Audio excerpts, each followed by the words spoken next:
So when it comes to real estate investing, let me start again. So when it comes to in looking,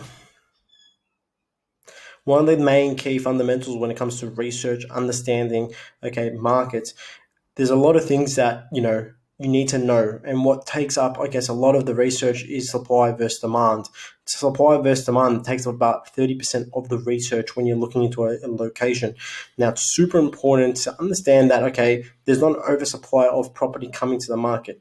If this starts to happen, you're going to outstrip the demand, and then what happens is an oversupply of properties, and prices can drop. Now, one of the main things you got to look at is building approvals.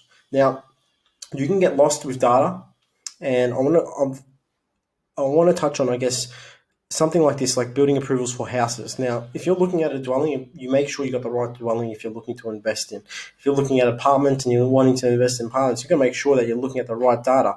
And because data can be misleading. If you're looking at it overall, if you're looking at data for houses, but you're looking at buying an investment property that's in an apartment, there might be an oversupply of apartments coming to the market. If we look at Melbourne and Sydney, some of these locations or inner city ring, there's an oversupply of apartments coming to the market.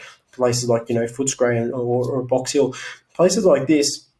What happens is when there's an oversupply of apartments, what happens? The actual prices will actually really stagnate, or they can decrease, not go up in value. So you want to make sure that there's not oversupply. So I've got a suburb here. This is Albury, one of the regional towns in New South Wales, doing quite well. And as you can see, it's got 110 houses that have been approved to be built in this location.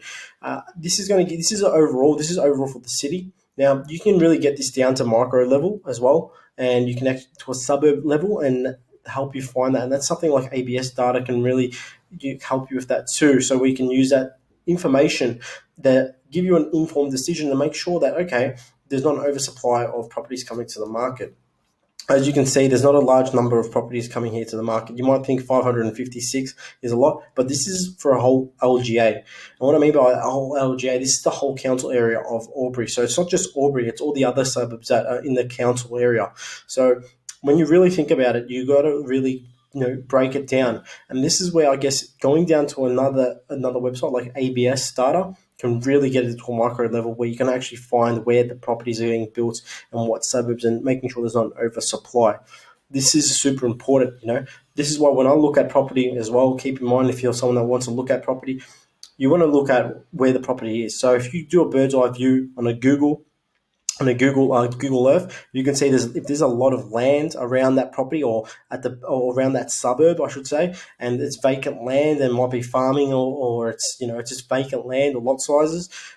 There's something there that down the track that can be built into a new residential location, and that's why you make sure as well what the zoning is on that land. And if that land is residential zoning and it can be developed on in the future, 9 times out of 10 there's going to be a supply of property coming to the market. Now, this is why it's super important to make sure, like I said, you want to have a look at these these locations, and you want to look at the building approvals that have been announced in this location.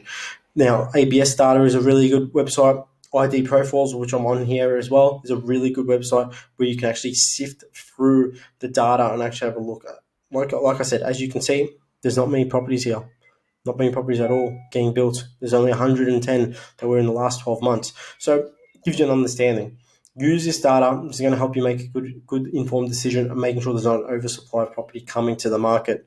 Okay, now, and I'll put a link about the other website that we use, ABS data, which will bring it down to, I guess, a micro level of the suburb and seeing where those properties are being built. Gives you a really, really good understanding. So people ask this question a lot, and when it comes to an area, they say to me, "Oh, look, I'm going to invest in this area. What's your opinion?" I straight away have a look, and it's a new development area. Houses getting built all over the place. Okay, the prices have gone up, but that's just in a short period of time. What about the long term? Because scarcity makes a big thing. Have a think about it. If you live in the inner cities, Melbourne or Sydney, those areas, you can't just go knock out a farm and build new property. No, there's scarcity, and that's why those prices keep creeping up. Even if the house is run down, those prices will still keep creeping up for a long sustainable time. And that's what's going to help you as an investor. That long sustainable growth, continuing, because that's what real wealth is. Buying in these new, development areas, yeah, you're going to get that growth, but how long is that sustainable? Is that going to be continuous like some of these other scarce areas that are in a really desirable location being built up? There's jobs there created, and there's a lot of things happening in that environment or that suburb.